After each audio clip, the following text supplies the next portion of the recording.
तो सावरकर कभी भी गर्दभी के गर्भ से जन्म नहीं ले सकता है, वो सिंघनी के गर्भ से ही जन्म लेगा। उसी का नाम होता है सावरकर, जो देश के लिए अपना बलिदान दे देता है। सावरकर ऐसे लोगों के यहाँ पैदा नहीं हो सकते। चंद्रशेखर आजाद, महर्षि दयानंद ऐसे घरों में पैदा नहीं हो सकते।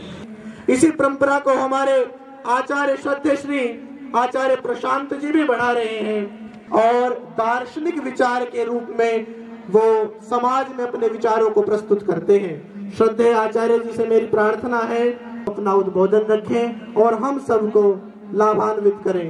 श्रद्धेय आचार्य प्रशांत जी।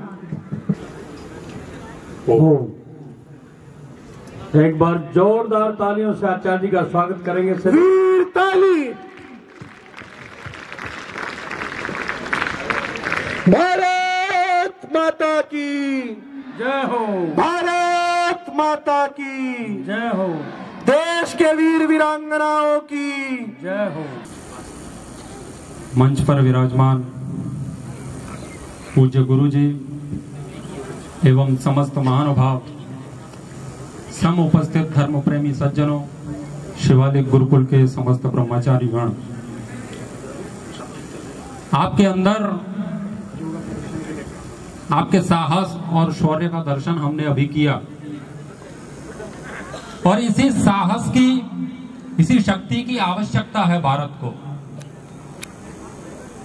यदि मैं आपसे कहूं कि हमारा जो शरीर हमें दिख रहा है और इसके अंदर से आत्मा को निकाल दिया जाए तो क्या बचता है? इसमें कुछ नहीं बचता है। 10-20 मिनट हमें रखते हैं, फिर उसके बाद शमशान में फूंक देते हैं। सारा अस्तित्व तो आत्मा का है। ऐसे ही हमारे राष्ट्र की बात करें, हमारे जीवन की बात करें, तो उसमें से यदि धर्म को निकाल दिया जाए, राष्ट्र प्रेम को निकाल दिया जाए तो कुछ नहीं बचता है। मात्र भवन बचते हैं, सड़कें बचती हैं। मुख्य बात शिवालिक गुरुकुल को लेके कहें या अन्य गुरुकुलों की बात हम कहें, तो गुरुकुलों की यह विशेषता है कि जो शिक्षा यहाँ पर प्रदान की जाती है वो तो सामान्य रूप से तो सब जगह दी ही जाती है, लेकिन यहाँ पर राष्ट्र प्रेम और आध्यात्मिक प्रेम जो बताया जाता है वो सबसे अद्भुत और अनुपम है, वो कहीं और नहीं। हम चाहे आर्ष गुरुकुल से पढ़ें या सीबीएसई पैटर्न से पढ़ें, हमारे सबके कर्तव्य राष्ट्र के प्रति तो है ही और इससे कोई बच नहीं सकता। हम अपने अधिकारों की बात तो करते हैं, कर्तव्यों की बात नहीं करते हैं। हमें अपने अधिकारों को भी देखना है, उसके साथ कर्तव्यों को भी देखना है। आज का युग भगत सिंह वाला युग नहीं है, बम वाला दर्शन अभी नहीं चलने वाला है। आज का युग वैचारिक क्रांति का है।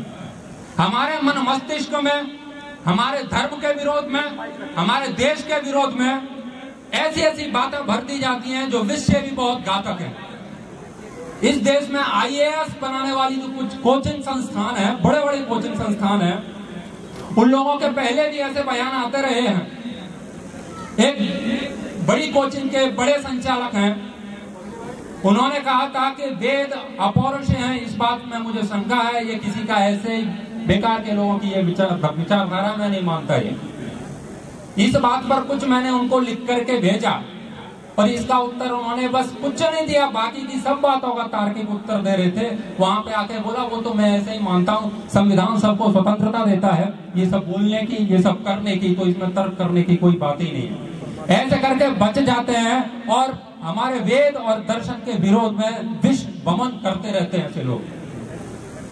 जब तक हमारी शिक्षा में, हमारी भावनाओं में, मस्तिष्क और विचारों में क्रांति की भावना, राष्ट्र की भावना नहीं रहेगी, तब तक उस शिक्षा का कोई उद्देश्य नहीं है, वो सफल नहीं मानी जा सकती। अभी मैं बता रहा था, आईएएस कोचिंग संस्थानों को कुछ नोटिस भेजे गए हैं और वे काम करते हैं, फ्रॉड काम करते हैं। फ्रॉड काम के लिए, अनैतिक गतिविधियों के लिए उनको सरकार ने नोटिस भेजा है। और क्या पकड़ा गया वहां पर? जब भी कोई आईएएस बनता है और आईएएस बनने के बाद में उन लोगों के जब रिजल्ट आते हैं तो रिजल्ट उनके लेकर के उनको पैसा दे करके कैसे भी करके बहला फुसला करके उन छात्रों को कहते हैं कि आप कैसे भी कह दो कि हम आपके इंस्टीट्यूट से पढ़े हैं, आपके संस्थान से पढ़े हैं, तो उससे हमारा गौरव होगा। और ऐसे न जाने कितनी चालबाजियां उन्होंने की। उसके लिए उन संस्थानों को सरकार ने आदेश दिया है कि आप इसको स्पष्ट करें कि आपने ये सब बोला है, ये तथ्यों के तर्कों के आधार पर सत्य बैठता है, फिट बैठता है। अब वो लोग IAS बन रहे हैं, अच्छी बात है, लेकिन वो अनैतिक गतिविधियों में संलिप्त पाए जाते हैं। तो इसका अर्थ क्या है कि वो कितने ही गालियां दे लें वो सनातन धर्म को, दर्शन को, लेकिन वो काम वही करते हैं जो चोर और डकैत लोग काम करते हैं। तो ये अध्यात्म, धर्म, दर्शन ये कोई नया नहीं आया है। जब भारत अपने अतीत में शिखर को छू रहा था, पूरे विश्व में अपना नाम कमा रहा था, और जैसा कि आपको अपने ग्रंथों में मिलेगा, उस समय भी अध्यात्म दर्शन आज से ज्यादा चरम उत्कर्ष पर था, बहुत ऊपर था, शिखर पर था। सारी बातें और भौतिक ऐश्वर्य को देखेंगे तो वो भी बहुत ऊपर थी। स्वामी जी बोल रहे थे कि सब लोग हमारे यहाँ शिक्षा लेने के लिए आते थे। तो धर्म का, अर्थ का, काम का, मोक्ष का, सबका ही समन्वय होता है हमारे दर्शन में। तो आप जो भी अध्ययन कर रहे हैं, चाहे मैकॉले पद्धति से कर रहे हैं, लेकिन जो लोग हमारे विरोध में बात कर रहे हैं, उनका तर्कों के साथ हमें जवाब देना है, धर्म का बचाव करना है। धार्मिक ग्रंथों पर जब भी आक्षेप किए जाते हैं, उन सब का उत्तर भी हमें देना है।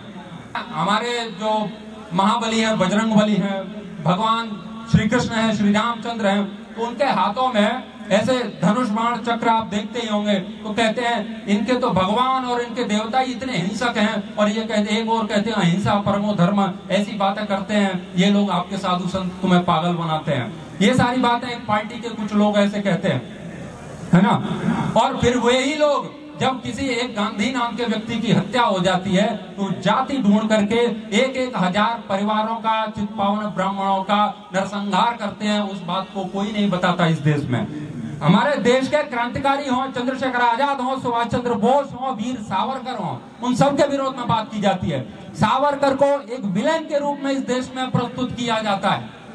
सावरकर को वीर कायर बोला जाता है। इस देश के एक बड़ी सी पार्टी कांग्रेस पार्टी, उसके एक प्रवक्ता बोलते थे मैं सावरकर नहीं हूँ, मैं सावरकर नहीं हूँ, वो उनकी निंदा करते हैं। तो सावरकर कभी भी गर्दभी के गर्भ से जन्म नहीं ले सकता है, वो सिंघनी के गर्भ से ही जन्म लेगा।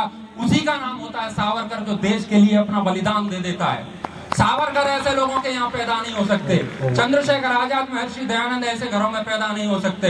तो आवश्यकता है हमें धर्म के दर्शन को समझने की और राष्ट्र के प्रति प्रेम को बनाए रखने की। आपने मुझे सुना, आप सभी का बहुत बहुत धन्यवाद। ओम वीर ताली। बहुत ही सुंदर।